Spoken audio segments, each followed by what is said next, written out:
Family code eh. I was trying to find solutions to every problem. Sabi ko, wala akong makita trial separation, option, or proposal.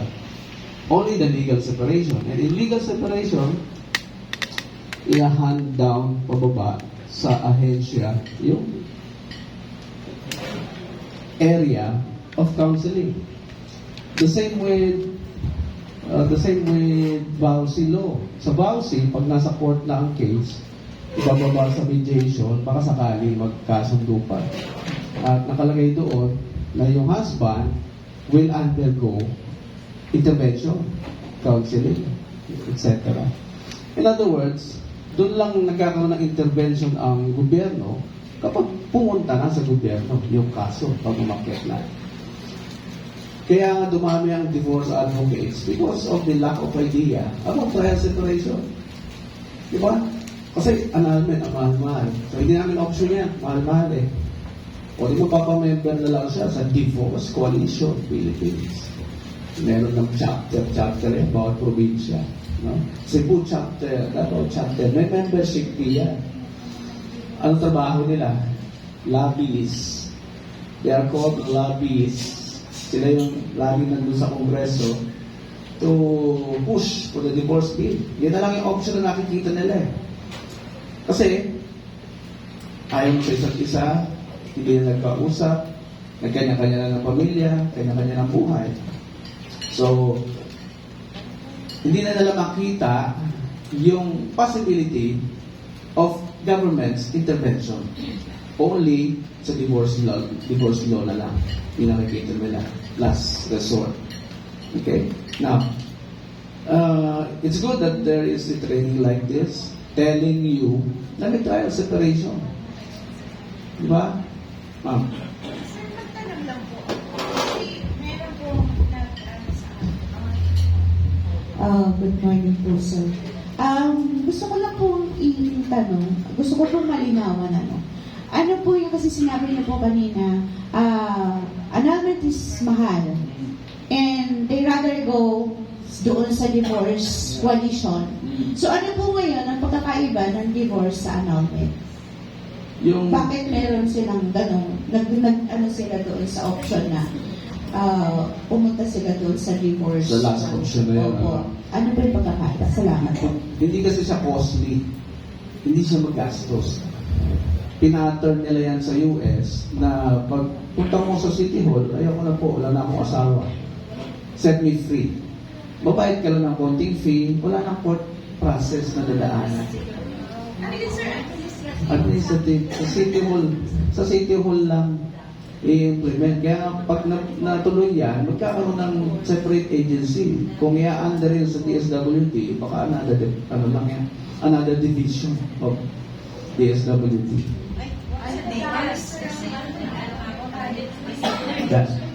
Oo nga. Wala naman tayong Department of Family. Di ba? So, kung hindi makikreate ng another agency, baka isiksik yan. Sino yung pinaka-closest agency? Di ba? It might be DSWD. Kung may funding, of course, matandaan nyo bawat law na ginagawa, nagkakaroon ng ahensya. O kagaya ng data privacy, o walang ahensya, o di gagawa ng Philippine Privacy Commission.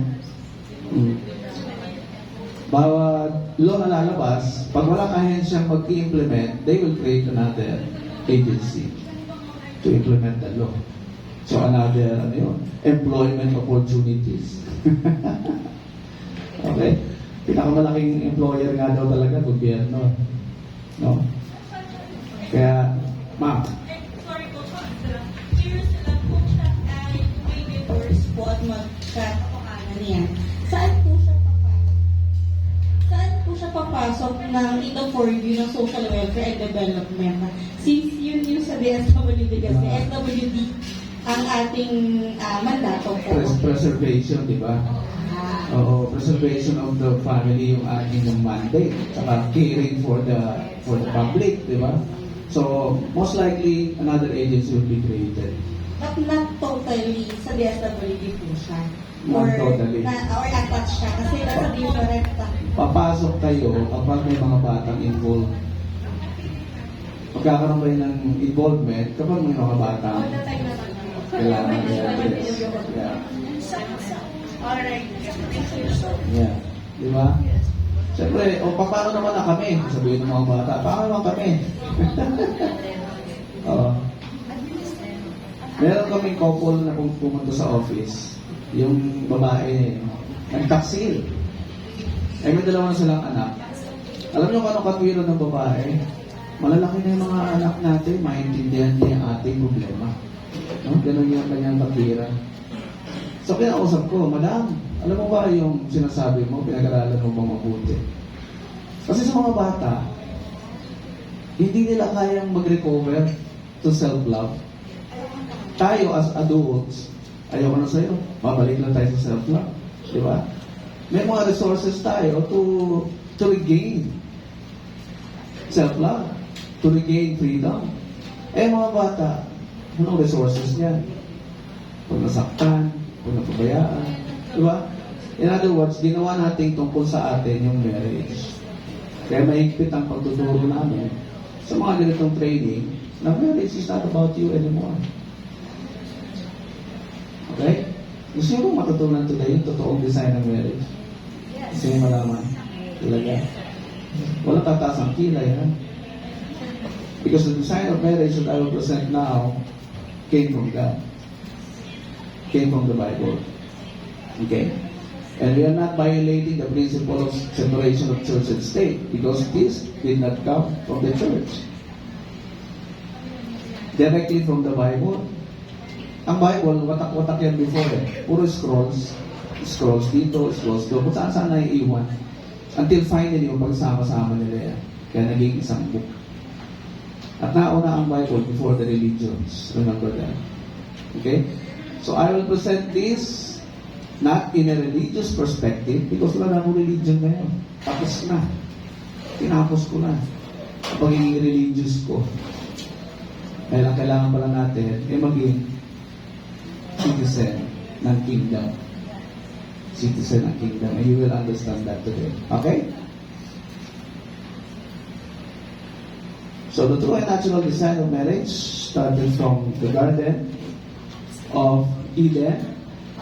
Nabanggit ko sa inyo before that prince means first. Sa mga kingdoms, mga anak nila, they are first in line to the throne. That's why they are called prince and princesses. Okay? And this lecture will really help you understand kung bakit nag-aaway mag-asawa. Ito mo maintindihan. Because sinubukan ko na pag-aralan yung mga philosophy nila. Nila Buddha, nila Lao Tzu, nila Confucius. All of them are talking about nature. Connection to nature. Pero about relationship, wala silang sinasabi. Ethics. They are telling us about ethics. Be good to your neighbor. Something like that. Pero yung principle of relationship, hindi mo maririnig sa kanila yun. Hindi mo maririnig yun. Kaya natin nahanapin. Dito sa author, creator ng marriage. Remember the lines of Jesus. I am the way, the truth, and the life. Ano sa Tagalog yun?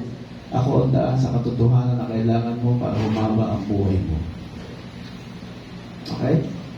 Kasi pag hindi mo alam yung totoo, of course, na-stress ka.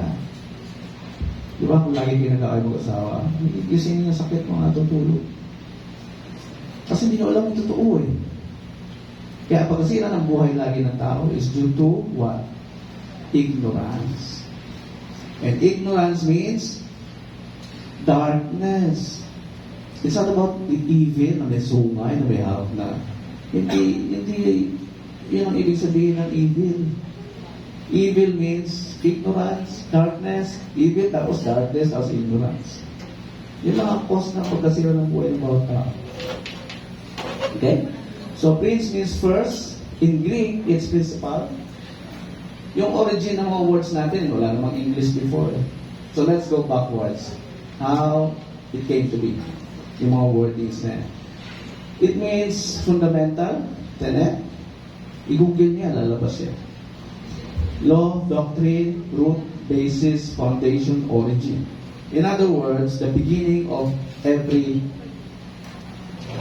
history or information. The beginning, the foundation. Yung pag nagtayo ka ng building, yung pinaka-layer, yung first floor ng foundation ng building, nandun doon yung pinakamatibay. Nandun doon yung pinuhunanan sa isang structure. Okay? And principle means first law. Kung may nababasa kayo sa mga books ninyo na this is a principle, like sa PMC manual, pag sinabi doon na rights of the child, hindi ka entitled sa opinion mo doon. Principle yun eh. Principles of the welfare of the children. Pag sinabing honor your father, di ba nandun sa PMC manual natin yun? Honor your father. When it says honor, that's a principle. Hindi ka makikipag-debate doon. Obligasyon mo lang ay what? Sumunod. Sumunod. Okay? That's called principle. Which means first law. And it came before us. It's existed before us, before we were born. Nauna na yan. For example, law of gravity. Hindi yan invento ng tao, di ba? Hindi yan gawa ng tao. When you defy that, anong consequences? Yung punishment built in. Nagindihan nyo? And I hope habang hawak yung cellphone nyo, ano kayo, not texting anyone, ha? Okay? Take notes sa ating lesson. So, you cannot defy first law dahil yung punishment built in. First law, ang pagrespeto sa husband. Subukan mong sabihan yung asawa mo na, mas malaki kita ko sa'yo. Patambay-tambay ka nga lang. Subukan mo gano'n yung husband mo. Oo. Di ba? Sa umpisa tatahimik lang yun, pero deep inside, malaking insulto sa kanya. Malaking insulto sa kanya. Oo. Di ba? Pinahiya mo pa yung ego niya as provider, di ba? So, kung gano'n ang sitwasyon ng mag-asawa, don't do that to your husband. Because kahit hindi mo dalhin sa korte ang problema na yan, yung usapin na yan, the punishments are built in. Kusang lalabas yung punishment. Anong punishment ang mararanasan nyo later on? Hindi ka papansinin yan. Magugulat ka, hindi ka hinihipo. Hindi ka na nilalambing. Di ba? Tapos sa araw, maririnig mo na lang kumakante. Bakit ngayon ka lang? Ibig sabihin, nakilala na yan. Habang naliligo, lumalabas yan. Yung unconscious feeling na lumalabas sa unconscious moments. No? Naliligo, lumalabas. Tapos, the next day, no? Narinig mo ulit.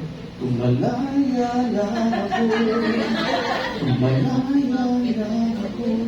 Di ba, mapapaisip ka na. Di ba? Para sa akin ba yung kanta na? Okay? Karen Horney, psychologist, siya nag-explain niya. Si Karen Horney. Kasi yun yung mga hugot na lumalabas during unconscious moments. Okay? That's Karen Horney findings or study. So first law, when violated or unheeded, have built-in punishments, no need for court or judges. Kasi yung concept of democracy, hindi galing sa Bible. Saan galing yan? Sa Greek. Nagsimula yan kay Socrates, kay Plato, kay Aristotle. Yung tao may rights mag-decide. Pumili ng leader, mag-decide for himself, for herself. That is from the Greek philosophy. Okay? Kaya, ang unang-unang gumamit niyan ay yung US. Kasi before sa Greek, hindi nila ginagamit yan. Although it's just an idea na naisusulat nila yan sa mga scrolls. Sa Athens, Greece, di ba doon galing yung Olympics? Kasi doon pinagpapartner na nila yung malakas, matalinong lalaki sa malakas, matalinong babae. Yun ang origin niya. Kasi pag pinagpartner nila yan, yung lumalabas na bata, athletic din, tsaka matalino din. I-guide na lang along the way. That's the concept.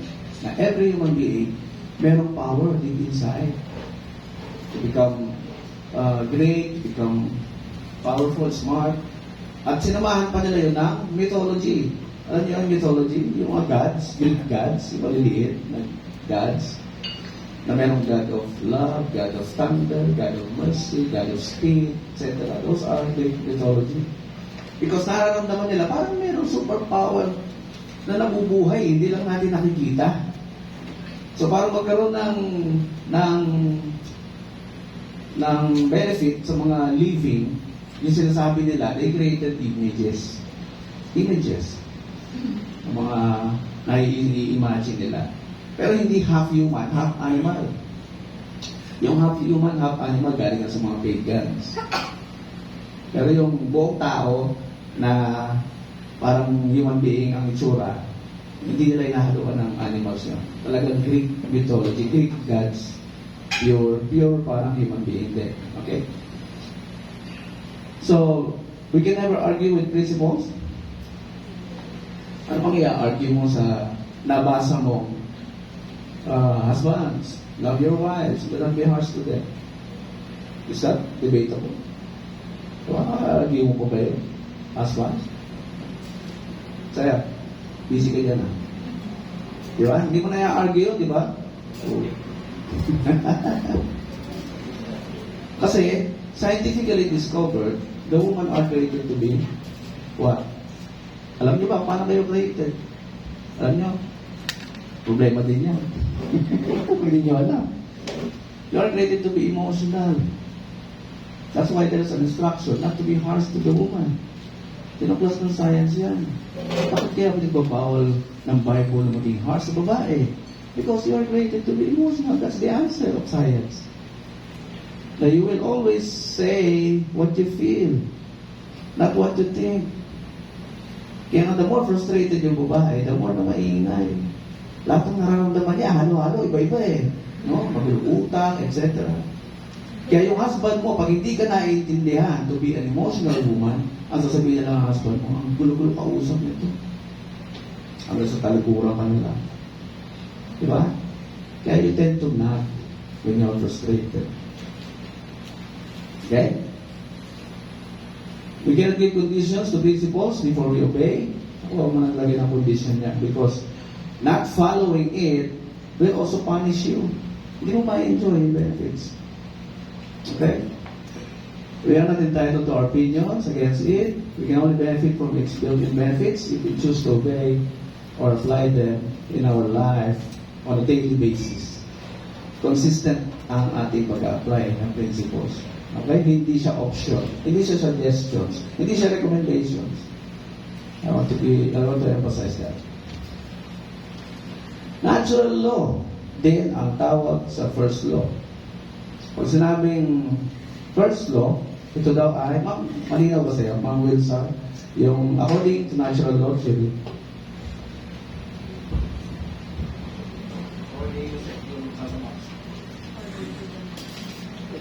according to natural law theory, all people have inherent rights conferred not by act or legislation, but by God, nature, or reason. Natural law theory can also refer to theories of ethics, theories of politics, theories of civil law, and theories of religious morality. thank you. Natural law means hindi daw galing sa legislation. Yung inherent rights natin, yung karapatan natin na nakabit din sa ating pagkatao ay hindi bigay ng Estado o ng Senado. Lalo na ng Kongreso. It is there. Yan yung pinaglalaban ni Socrates. Okay? Yan rights in very human. Kasi in Athens, Greece, bawal pumoto ang mga babae. No? Si Socrates, hindi yan sulat yan. Ang sulat si Plato. Nakasunod lang lagi. Estudyante niya eh. So, ginagawa ni Socrates, nakatambay sa mga palengke, yung kung saan matao, tapos na-observahan niya yung mga movement, reaction ng bawat tao. Kaya nga, totoo si parang siya yung unang psychologist eh. Nag-aaralan niya yung behavior ng tao. Psychology is not a branch of science before. Under siya ng philosophy. Okay? Under siya ng philosophy. It became a branch of science nung nilagyan na ng studies. Okay? Okay? Sige nga, study nga tayo, tinan natin kung talagang yan ang reaction ng tao. So, magsasurvey sila for 1,500 or 2,000 people. They conduct study. So, naging branch of science ang psychology. Okay? So, galing yan sa God, sa pagkatao natin. Naka-implant yan. Yung rights na yan. Galileo Galilei, 15th century. No? Humans and all things on earth were subject to natural laws, which physics and mathematics could describe. Kumbaga, kayang computein. Mag-connect mo lang yung sarili mo sa natural law, kaya computein. May distance, may time, may oras. Kaya nga na-compute nila paano ilang oras ka o ilang buwan bago makating sa moon eh. Computed eh. Because they discovered na everything in the solar system is very organized. Very organized. Natuklasan nila yan. 15th century, 18th period na walang Bible, they studied everything about life. Kaya naglabasan yung maraming scientists. That is called the Age of Enlightenment. Sa history natin. Age of Enlightenment. So, I studied all of these philosophers, the Buddhas, Confucius, Lao Tzu, Friedrich Nietzsche, Marcus Aurelius, Galileo Galilei, Sigmund Freud, Abraham Maslow, Erik Erikson. Iisa lang, yung very common sa kanila. Ano yun? You know, stay connected to nature. Don't violate your nature. Madidisgrasya ka. Okay? Yun nga lang pigilan mo, ihi mo eh. Ang mangyari sa'yo. Diba? Wala kang choice. Diba? Susundin mo. It will destroy your body. Yung call of nature, ganun din. You cannot defy that. Susunod ka lang. At yung mga philosophy na pinakilala ni Jesus, those are ideas, better ideas for us to survive on a daily basis. Okay? So, yun ang kaibahan niya over these philosophers. He has given us the best idea. Because doon naman nagagaling yung lahat ng ating ginagawa at outcome ng ating buhay. Galing sa ating ideas o paniniwala. Philosophy. That's why dumami religions. Because meron silang iba-ibang paniniwala. Eh kung mag-stick ka lang sa isa, sino? Yung truth. Yung divine truth. Sino? Yung creator ng produkto. Di ba? Mas credible. For example, itong laptop na to. You see the principle of the relationship between the creator and the product. Okay? The creator and the product. Using that concept, sino mas makakapagsabi pag ito ay nag-malfunction? Yung maker ito, di ba? Yung creator, bakit? He knows the design. Nasa kanila yung original design. Kaya nga nauso rin yung authorized dealer or authorized representative, authorized service center because they studied the design. And they know how to put it back to normal para mag-function ulit yung produkto. Sa marriage, ito yung hindi naman naituturo sa Pilipinas. Because nauna sila mag-aral, no? Europe, yung Western world na tinatawag natin. Nauna sila mag-aral because nauna nilang ma-experience yung mga problema sa buhay. At nung panahon na nag-aaral sila, anong status natin? Anong status natin? Parang ano lang tayo, di ba? Parang mga pagans lang tayo noon. Di ba? Before they came, so, kailan pa nagsimula ang history natin? Kung walang Magellan dumating, di walang masusulat na start ng history ng Pilipinas. Di ba? Tama. Pero before Magellan, here comes the Muslims. 13th century. Nasabi na ba sa iyo? Yeah. Kaya pag may nagpa-convert sa Muslim, ang tawag sa kanila, balik Islam. Because it was the first religion. May mga missionaries na coming set by Prophet Muhammad. Kaya sila yung nauna. Pero anong klaseng buhay meron sila doon? Diba? Hindi pa civilized. Yeah, here comes the Western world developing things or products that will help gumaan yung buhay ng tao. Okay? Maging civilized naman. Kaya nung dumating si Magella, tulad ng mga gamit. Diba? May pari. Ano lang ang gamit ng mga Moro? Hindi yung ano lang, sibak. Diba? This book contains human being history and natural law. It is not a religious book, neither a book of recommendations. It is about the true creation of the earth and human beings, and it's a government called kingdom. King and his royal family. Wala kang makikita ng demokrasya dyan. Okay?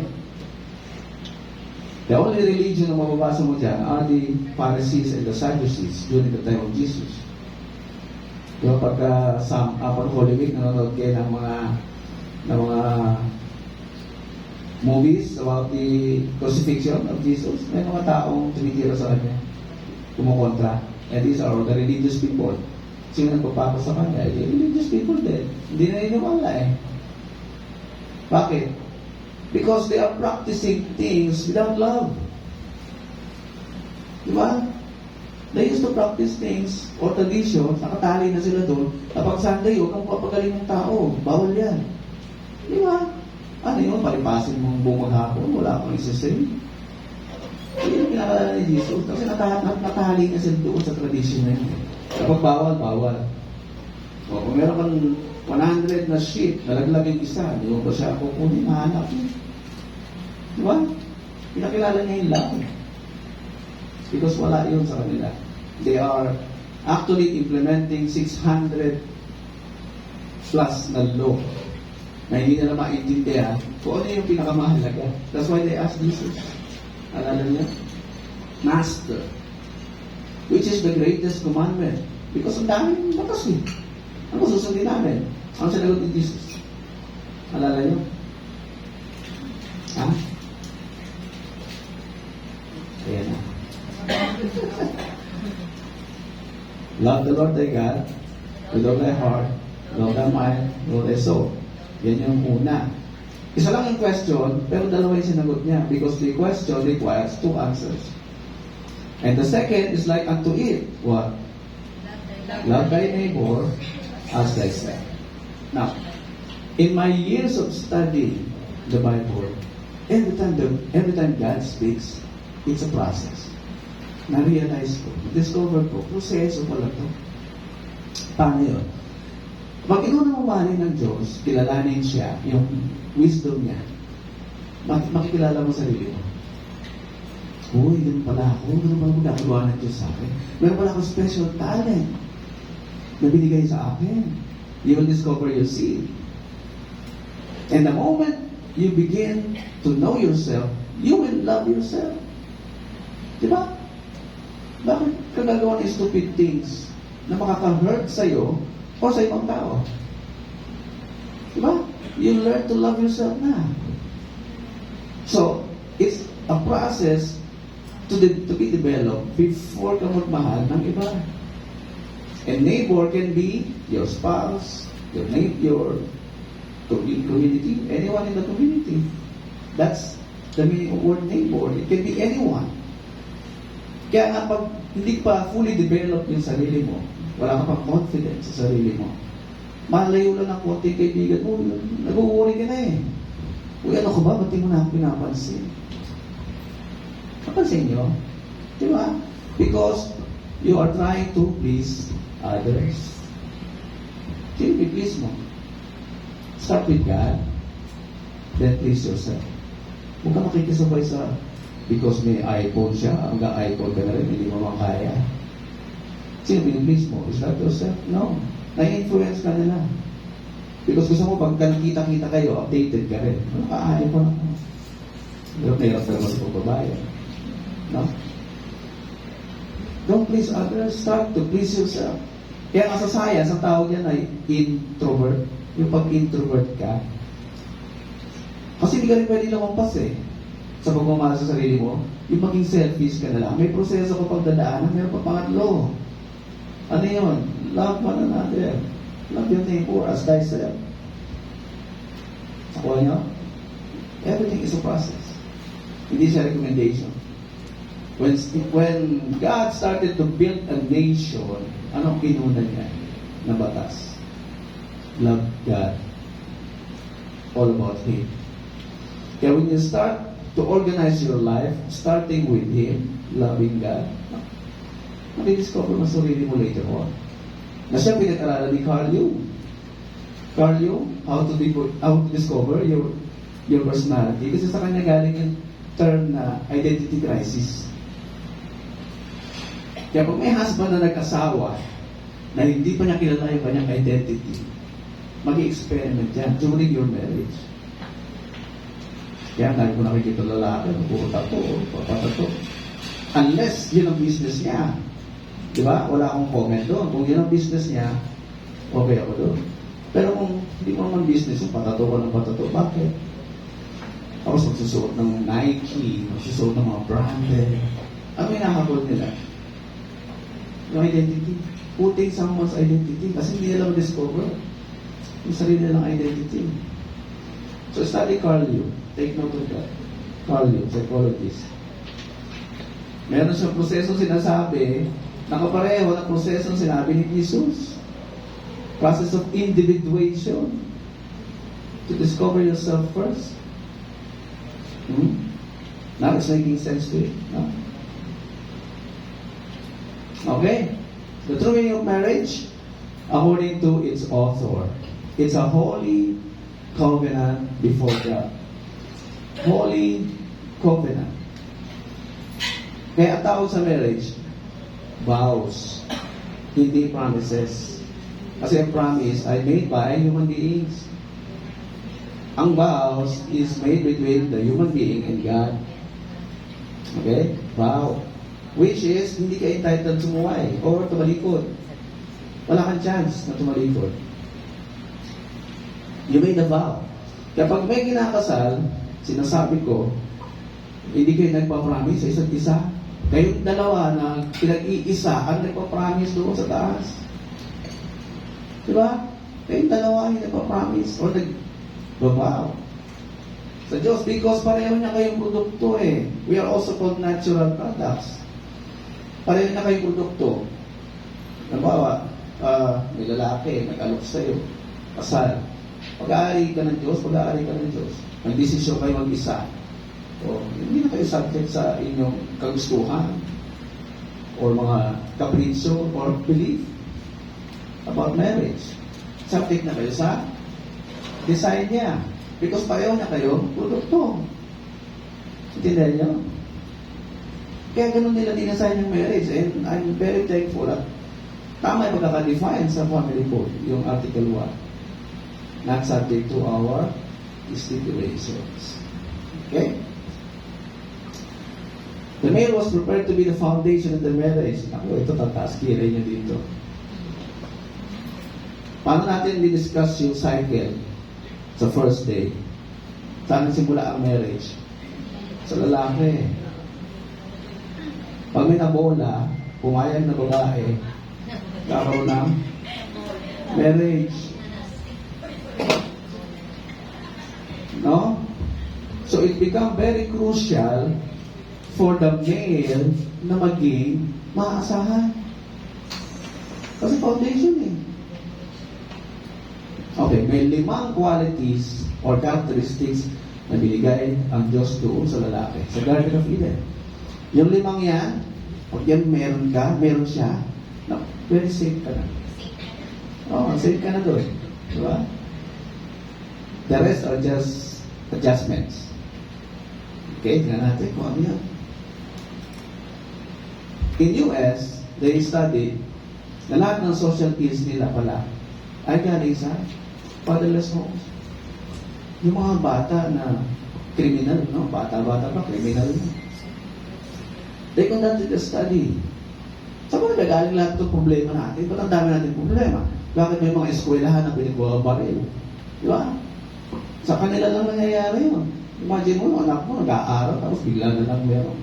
Because of the gun control nila, wala rin sa ayos. At yung mga suspect, pag tinrace back nila lahat yung history, galing sa broken home. All of them. Broken home. Na nakita rin, pareho sa bahay, ayun, nakita, binit. Galit sa mga batang inaasikaso ng parents. Yun ang hugot nila. Kayo mga nasa eskwelahan, kayo ay mga mapalad, naalagaan kayo ng magulang nyo, pero ako pinabayaan. Yung galit niya, nilalabas niya. Okay? And let's pray na hindi tayo umabot sa ganyan. Kasi yung divorce law na yan ang possible na consequences niya. Nanahinig ka sa office, nag-work ka. Trusting your son or daughter na sa school, bigla na may ganong balita. Dahan-dahan yan. Papunta yan dyan. Because ginawa natin tungkol sa atin ang marriage. Kaya yung mga divorce advocates na, alam ko, ano magiging, ano yan, nature will surely punish them. Nature. Fatherless America ang kanilang problema. Fathers.com, if you check that site, they are concentrated in studying the consequences of fatherless home. So, sabi nila dito, as supported by the data below, children from fatherless homes are more likely to be poor. Bakit more likely to be poor? Wala yung tatay. Wala magtuturo sa bata kung paano mag-produce ng pera. Walang ama na bibigay ng tamang guidance. How to produce money. So they will become poor. Become involved in drug and alcohol abuse. Makikilala niya yung mga batang pinabayaan din. Di ba? Kaya nga may birds of the same feathers fly together, flocks together. Magkikita-kita yung mga yan. At kung merong male and female dyan na nakita-kita, experiment. No? Nakita ko yung ginagawa ni mami and daddy sa gabi. Try na natin. No? They will become curious because nakita nila at one time. Okay? Kaya pati yung pagbubugbog, pag nakita nila ng bata yan, at nag-malfunction yung partner niya, masasaktan din yung kanyang partner. Because nakita niya to be what's happening kapag naiinis ang tatay sa bahay. Yun ang kanya naging environment. Okay? Next. Drop out of school, wala nang gana mag-aral. No, sa World Vision website, makikita nyo may isang tao, Pilipino, nag-aral about the consequences of separation among couples. Nag-aral nila sa worldvision.com. Check nyo lang. Suffer from health and emotional problems. Boys are more likely to become involved in crime, and girls are more likely to become pregnant as teens. Siyempre, ano pa makakauwian ng babae sa piling ng isang lalaki o bata na lost? Bubutisin. At hindi pa pahalagahan. Okay? Hindi pa pahalagahan yung babae. Because hindi niya natutunan kung paano magmahal. Tamang magmahal ng babae. Define foundation. Underlying base to support the whole masonry, structure, building. Alam mo na yan. Diyan binubuhos ang lahat ng puhunan sa pundasyon. Ang pinakamahal na gastos, tanongin niyo ang creator ng building na to, foundation. Everything. Lahat ng engineer. Ask them. Ang marriage ay invisible institution. Bakit invisible? Hindi naman namin malalaman kung married ka kung nasa labas ka. Ako, hindi ko alam married ka. Hindi ko wala pa idea. Kaya hindi, wala akong idea. Unless may suot kayong wedding ring. Wedding ring namin, andyan lang sa bag. So, kung invisible ang marriage, ang foundation mo dapat ay ano? O di invisible din. Hindi rin nakikita ng tao na ikaw ay may kaalaman tungkol sa marriage. Nandiyan dyan sa pagkatao mo, yung foundation mo. Diba? So, an invisible marriage requires an invisible foundation. And that is knowledge. Understanding. Then application. Yan yung proseso na sinabi din ng Diyos sa Proverbs ni King Solomon. Napasa niyo ba yan?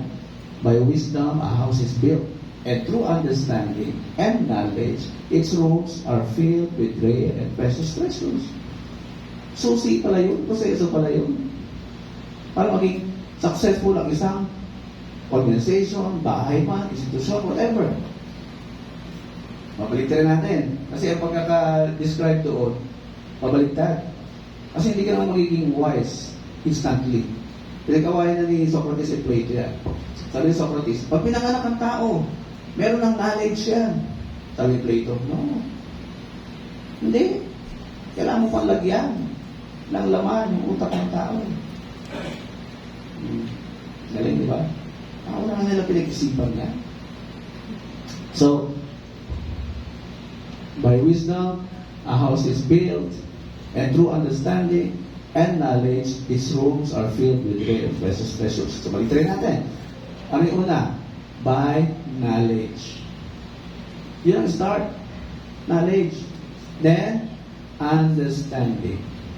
Then, application. And you become wise. So, take for example, the lawyers. Anong first step 1 na ginagawa nila? Aral. School of Law. Di ba? And that is called knowledge. Getting knowledge. Acquiring knowledge. Acquiring information. Ano next? Understanding. Check ng mga professor, naintindihan mo ba yung pinag-aaralan natin? In a set of exams. Di ba? At hindi pa kontento yun sa exam lang. Meron pang bar. The same with nurses and doctors. Una, information. Gathering information. Kasi nakauna na ang pinag-aralan eh. Meron ng mga books available eh, to study about the human body, etc. Then the next is understanding. Kaya pala na nagkakasakit ang tao because meron siyang pinapasok na substance na can destroy his lungs, etc. So they studied that already in books. Diba? So naiintindihan mo na. Anong yung susunod? Graduate na ako. I'm now going to practice what I've learned. Okay? Kaya sa umpisa, merong trial and error yan eh. Kasi doon ako confirm na intindihan mo ba? Kasi paano mo ba in-apply? Diba sa mga nurses, kung mali yung pagturok sa'yo, hindi ka masyado naiintindihan. Diba kung saan ka ituturok dapat? Kung mali, o di, masasaktan ka. Naintindihan nila yung sequence? At hindi yan pinakilala sa atin. Hindi mo maririnig sa mga sipahan mo. Kaya napilitan akong gumawa ng libro. Tinatago nila yan eh. Bawal magbasa ng Bible. Kahit nung unang panahon pa, papatayin ka. Alam niyo ba yun? Bawal. Oo. Ang punishment dyan ay death. And here's Martin Luther. Na isang pari, Katoliko, na ginising yung isip ng mga Germans. Tinranslate niya yung Bible into German. Para maintindihan ng mga German. Anong ginawa ng Martin Luther? Pinatawag ng Rome. Kasi Rome was the government at that time. Yung Rome Emperor, ang pinaka-powerful. They are ruling the world. Sabi kay Martin Luther, bawiin na yung sinabi mo. Kasi yung faith, pwede mo lang patawarin ng Diyos kahit di ka magbayad sa simbahan. Bakit natin pinagbabayad ng mga tao para lang ma-forgive yung kanilang sins? O, history to ha. Hindi niya alam yung parang pondo ginagamit pang patayo ng Vatican. Raising funds to build up the Vatican. So, Martin Luther became the first, Protestant. Because he protested. He was protesting an idea that goes against the Bible. Okay? And the rest is history. Natural law or principle of marriage. Ako, sarap pag-usapan to. Ito na, nag-desisyon ka na mag-asawa. Develop yung mind mo o hindi dahil love mo siya, papasok ka na sa pag-asawa. Anong unang instruction after mag-asawa ni Adam and Eve?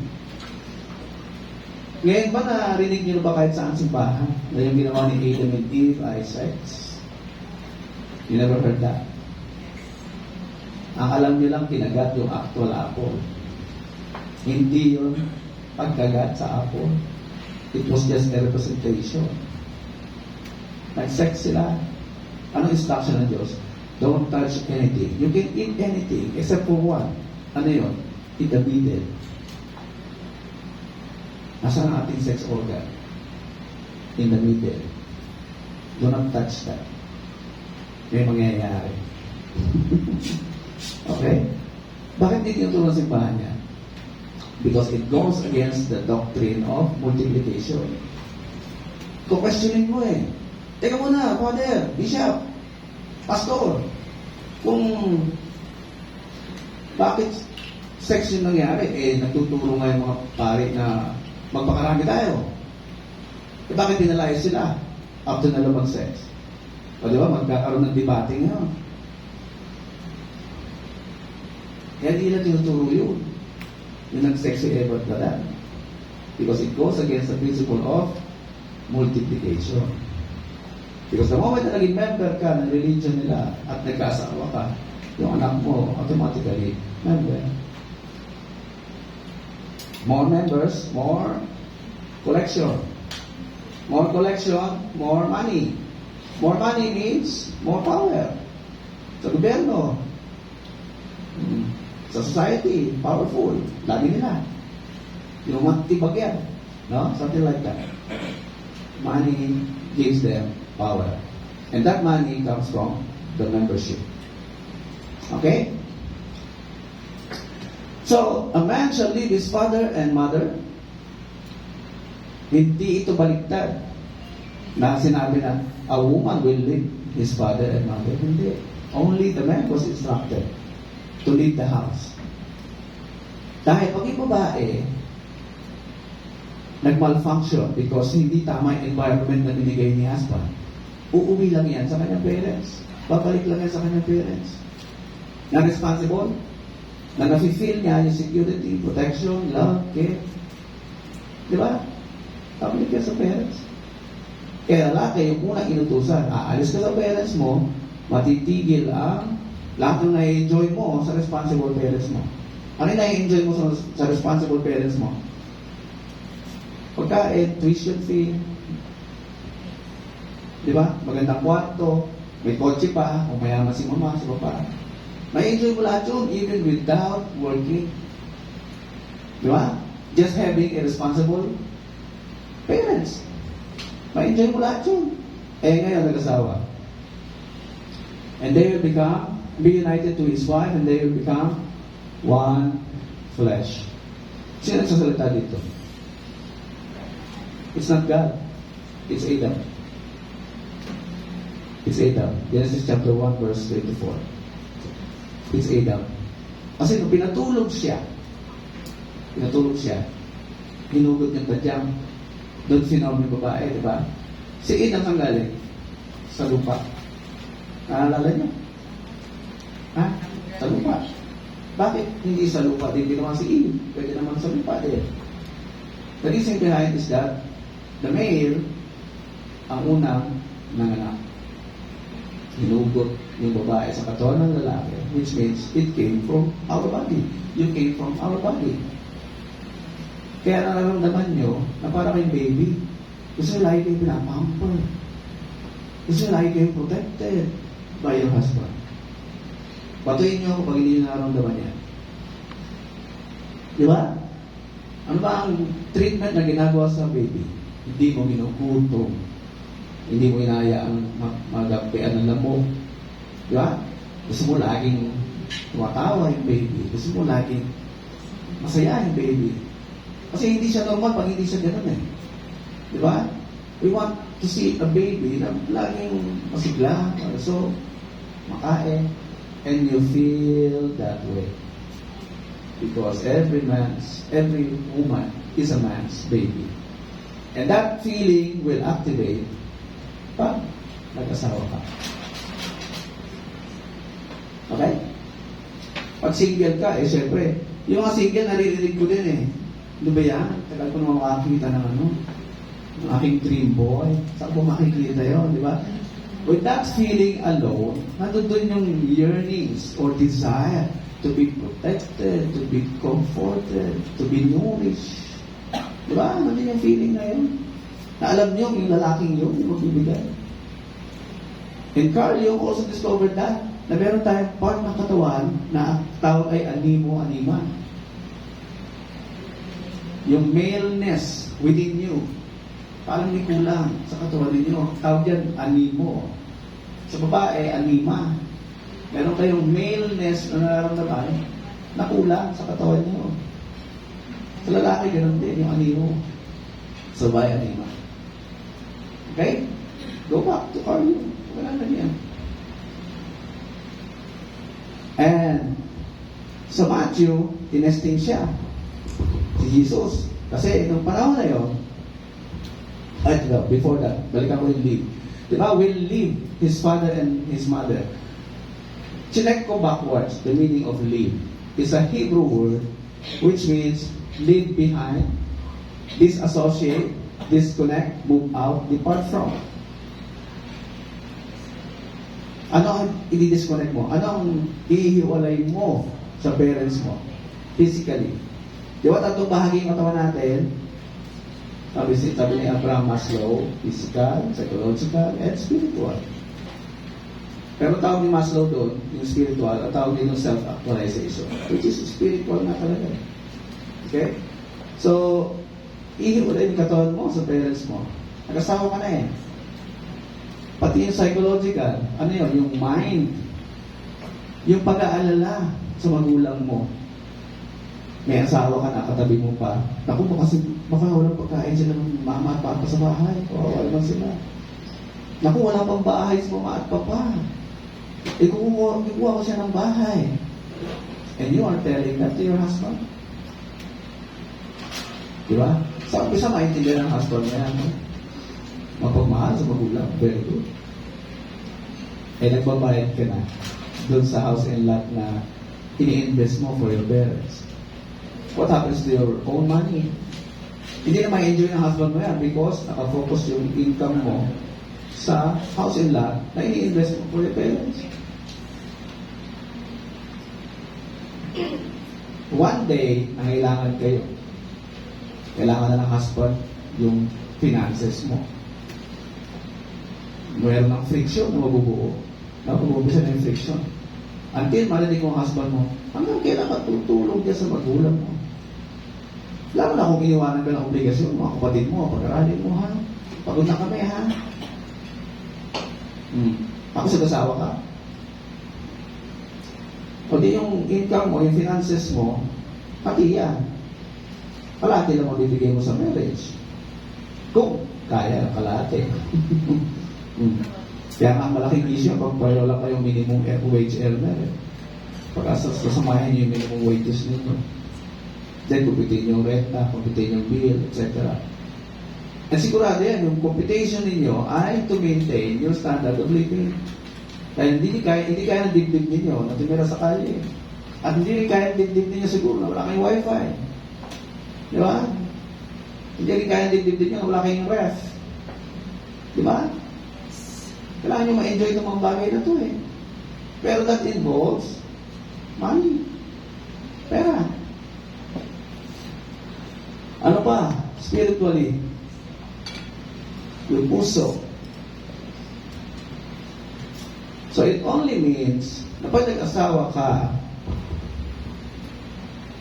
it becomes very necessary for every parent to become who can stand on their own. It becomes very necessary for every parent who can stand on their own. Hindi ka mag-aalala eh.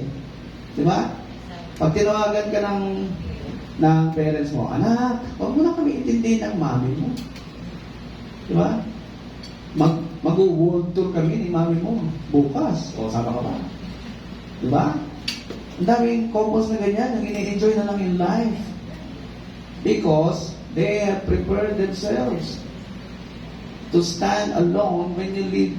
The moment you leave the house at pag nagpamilya ka na rin. So, ilang pamilya, ilang parents ang ganyan ang mentality? Ilan? Sa Philippines. Di ba, mabibilang mo lang sa kamay eh. Bihira eh. Because hindi na ituro ang mga bagay nito. Okay? Sa akin, dahil may mga couples kami nakausap, ano ba yan, sir? Talaga bang totally? Makakalimutan na namin parents namin. That's not what I mean. Balikan nyo kung may special occasion. Bisitahin nyo. Di ba? Hindi yung totally zero connection. Hindi ganun sinasabi niya. Ang sinasabi natin is, can they stand alone the moment na nag-asawa ka? Okay? Kaya sa akin, pag humingi ng tulong financially, meron akong nabasa ng article, sabi ng isang eksperto, financial expert, sabi niya, kung financial ang itutulong mo sa parents mo, make sure na bayad na yung bills ninyong mag-asawa. Ang matitira, yun na lang ang may tutulong mo sa parents mo. Kung may kapatid ka ba, hindi mo tulong-tulong kayo. Siya, di ba, may kapatid ka pa. Kung marami kayo, di daming ang ambag-ambag. Hindi lang ikaw. So yun ang payo ng expert, financial expert. Kung ano yung tira, after the net, nag-deduct na lahat. Renta, wifi, bills, etc. Tuition, kung ano tira, yun ang bigyan sa parents nyo. Because that's supposed to be, or that can be, your savings together. As husband and wife. Very logical lang, di ba? Priority plus process plus sequence equals value. Pag iniisip mo yung priority na yan, i-organize mo ang buhay mo from the start. Tapos na ako pag-aaral. Now, mag-aasawa ba ako or I will continue my career? So, use that process. Pag dumaan ka sa proseso at may steps by steps ka pinagdaanan, you will become valuable. Diba? Sineryoso mo yung mga seminar na inaatinan mo sa LGU. Teka mo, hindi ako kontento ha. Uwi ako, pag-aralan mo nga itong sinasabi ng marriage counselor. Diba? Every pre-marriage counseling na ginagawa natin should help them realize kung sila ba ay qualified o hindi. Huwag lang tayo bigyan ng marriage license. Ha? Put that profession into heart. Okay? Dahil parang ano, pwede kayo masisi niya. Pwede ka kami marriage license eh. Matid lang daw kami, okay na. Babalikan ka. No? Yung lahat ng mga pagdaanan niya. Kasi kung mga naalala ko yung ano na yan. Kaya, anong instruction sa kanilang dalawa? Remember that there are two versions of creation of the man. In chapter 1, involves both the male and the female. In chapter 2, yung sequence, paano na ginawa isa-isa. So ito yung chapter 1. Be fruitful and multiply. Ang lagi na lang natin naririnig is multiply. We skip ang be fruitful. Kasi, pag tinignan mo siya per se, fruitful, di ba mga puro lang yan? Mga alaman lang yun, di ba sir? Yung pagiging fruitful. Hindi natin naiintindihan that we have also a seed. A seed. Alam niyo ano yung seed na yun? Ideas. Ideas. Nakatanim sa inyong mga personality. Na siya bubuhay sa iyo pag ikaw ay nag-multiply. Once you become fruitful, again, don't forget, it's a process. Once you become fruitful, kahit gaano karami pa yan i-multiply mo, mapapakain mo. Diba? It makes sense. Gaya namin, Dr. Michael. Magkano nag-start kami? Zero. When we started to have ideas, including this lecture, we became both fruitful. At yung wife mo ay meron ding seed na kailangan mag-grow. In your presence as the husband. Kaya pag hindi nag-grow ang babae sa piling ng lalaki, tapos ang lalaki lang yung nag-grow, magpamalfunction ka. Kasi isang katawan lang kayo dapat eh. Di ba? May kausap kami client, foreigner, US Army. Nakatatlong asawa na siya. Tatlong asawa niya. Magpapaksa siya pangatlo, sa Pilipinas naman. Yung dalawang nauna niya asawa, US din. Divorce niya pareho. Naalala niya tuloy. Nung habang nagkakaroon sa Pilipinas, naalala niya yung wife niya. Na siya daw bilang US Army, ang dami niya accolades, ang dami niya achievements, awards, medals, etc. Alam mo, nagreklamo daw ng wife niya. Puro nila, ikaw, tungkol sa'yo. Pero nag-aaway na sila, sabi ng wife, sisirain ka rin. Ipabagsak kita. Kaya lahat ng sikreto na alam ng asawa doon sa loob ng bahay, pinalat niya. Kaya may nagsisisi siya. Sabi ko, kasi siya, sa army, lahat ng klaseng leadership na pagdaanan niya. Nag-serve daw siya sa platoon with 100 armies, 100 soldiers, etc. Ang mababasa mo yung background niya. Pero nag-fail sa relationship. Bakit? Naiwan niya ang asawa niya. Now, I was supposed to say, kasi sir, dapat kasama mo yung lumilipad. Pag nasa microphone ka, you have to acknowledge her. I will not reach this status if not for my very humble or loving wife. Diba? Oh. Eh, na-neglect. Kaya ang buhay nila, naging puro tungkol sa kanya.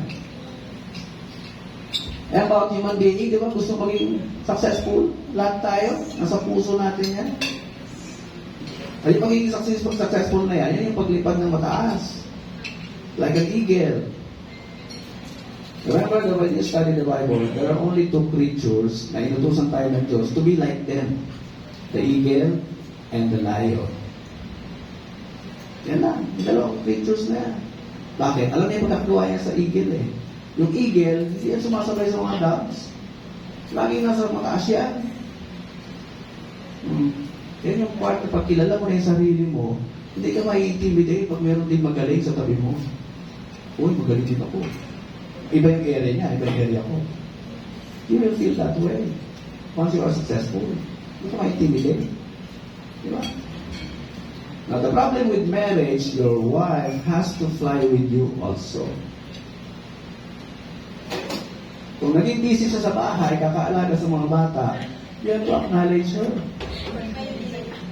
Diba? Sa iba daw lumipas. Oo, sa iba lumipas. O, nakaka-relate kayo. Diba? Gusto niyo rin lumipad, di ba? Oo. Kami ni Doc Michael, during her time sa mediation, although busy pa rin naman siya din, pero seasonal na lang. Kasi nung time na everyday, nagre-report siya sa mediation, yung lahat ng toxic problems, nadadala niya sa bahay. Oo.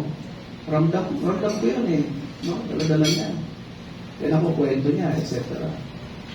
Imbis na kami dalawa yung magpintuhan tungkol sa aming enjoyment of life, no? Mga problematic life ng ibang tao, yun na uuwi sa bahay. So nagkakaroon na kami ng friction. Sabi ko, hindi na yan tatama na you're giving your full attention to that office. Meron tayong negosyo na kailangan patakbuhin. And she started to realize that na-involve na siya sa mga ginagawa ko. O yun, sabay na kami lumilipad. Sabay na. Lalo kami friction. Because we are trying our best to be one.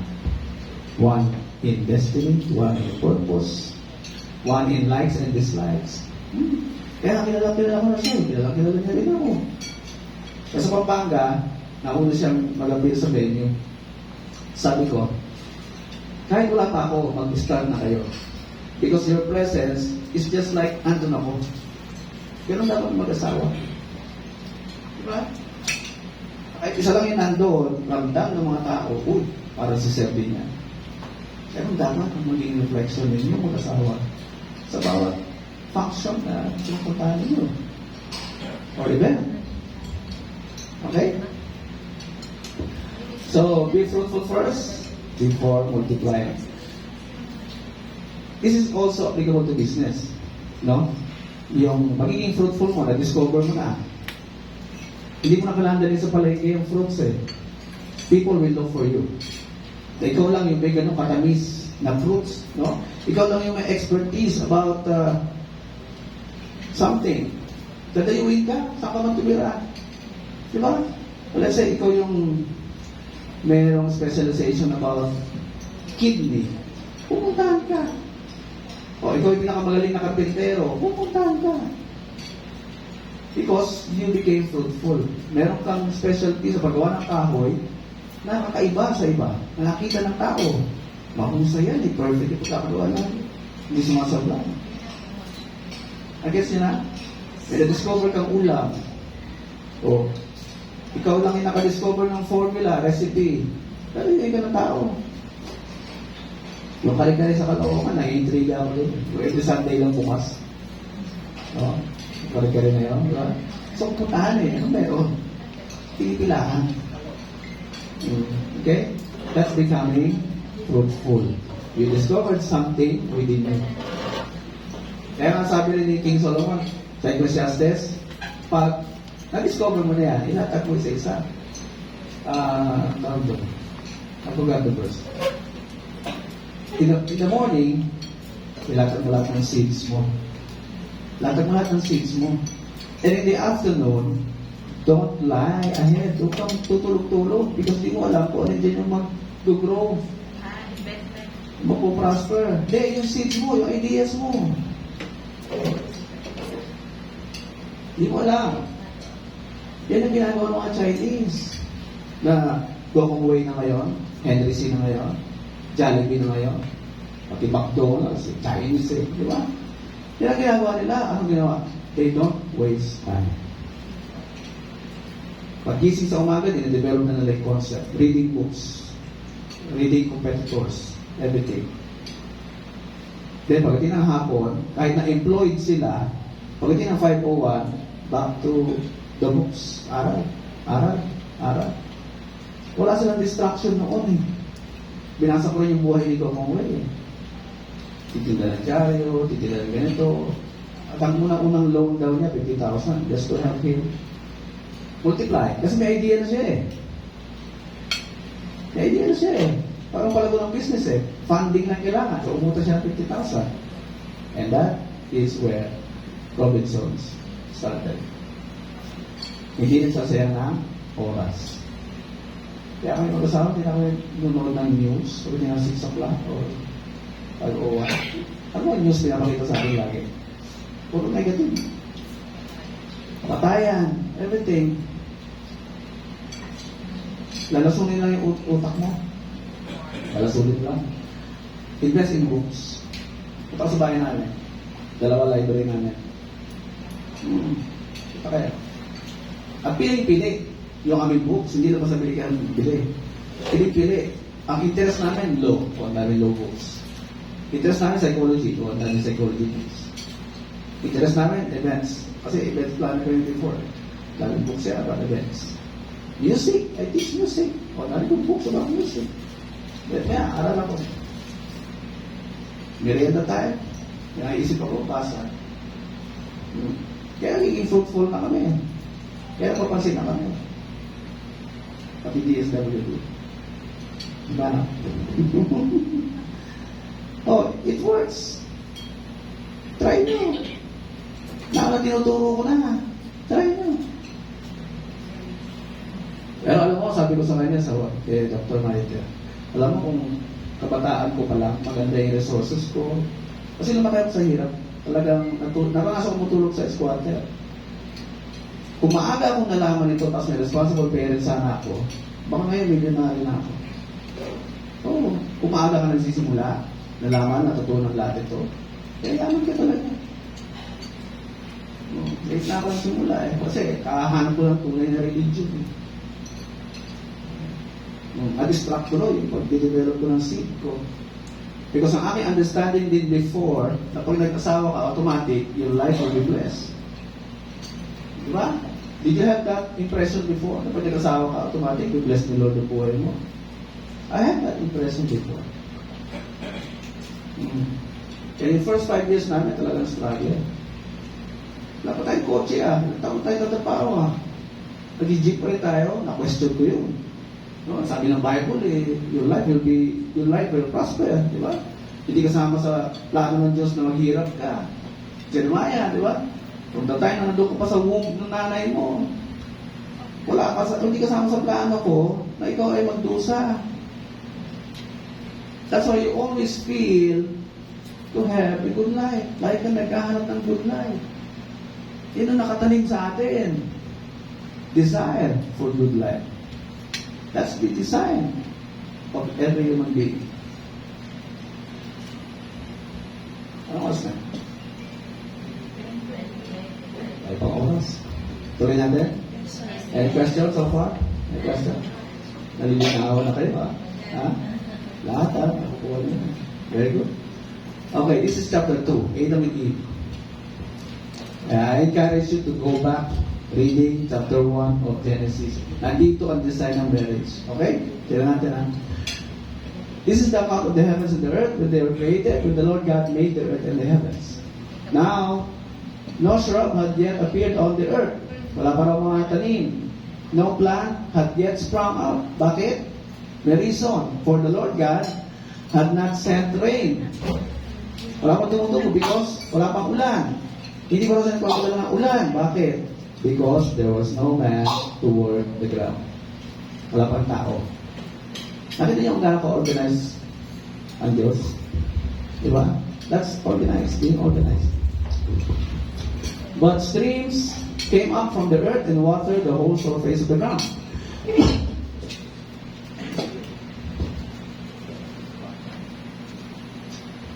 Then the Lord God formed a man. Ito na, formed a man from the dust of the ground and breathed into his nostrils the breath of life, and the man became a living being. Hiningahan niya. No? Matapos mabuo sa lupa, binigyan niya ng hininga. Yan yung parang kuryente na bumubuhay sa atin. So when a person dies, bumabalik yan, yung kuryente na sa Diyos. Nabasa niyo ba yun?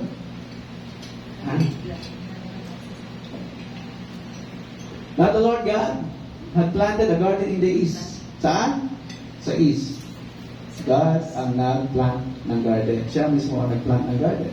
Okay? In Eden. And there He put the man He had formed. Alam niyo ba yung Eden is a Hebrew word which means spot. A spot on the earth na kasama ng Diyos ang tao. That's the meaning of the word Eden. It is a place. Because for many centuries, tinuklas ng archaeologists ang lahat ng sinasabi dun sa Bible, and they discovered everything. May mga ebidensya. Except for the Garden of Eden. Hindi na makita-kita. Pero alam lang nila, nandoon yan sa Mesopotamia, which is now Iraq. Kasi nandun yung 4 rivers. Ano yun? Yung Tigris. Ito, The Lord God made all kinds of trees grow out of the ground. Niready na ng Diyos ang lahat ng trees. Wala pang tao, Trees that were pleasing to the eye and good for food. In the middle, again, in the middle, may emphasis lagi sa middle. In the middle of the garden were the tree of life and the tree of the knowledge of good and evil. Verse 10, yung mentioning of the 4 rivers. What's that? Pishon, Havilah, Tigris, Gihon. At lahat ng klaseng elements, mamahaling bato ay nandiyan. Trees, puno, everything. Nire-ready na niya, bago pa niya, ginawa yung tao. Yung lahat ng pangailangan niya para sa ibang buhay. Okay? What else? 15. The Lord God took the man and put him in the Garden of Eden. Nilagay niya mismo yung tao sa Garden of Eden. To work it and take care of it. To work it and take care of it. This is English. Na binaligan ko, is this about job? Hindi pala. Work means, in Hebrew, to become. To become. Work means to become. Ano yung to become na yan? If you continue researching about the word work, it also means vision. Pangarap. Vision. Kaya ang isang lalaki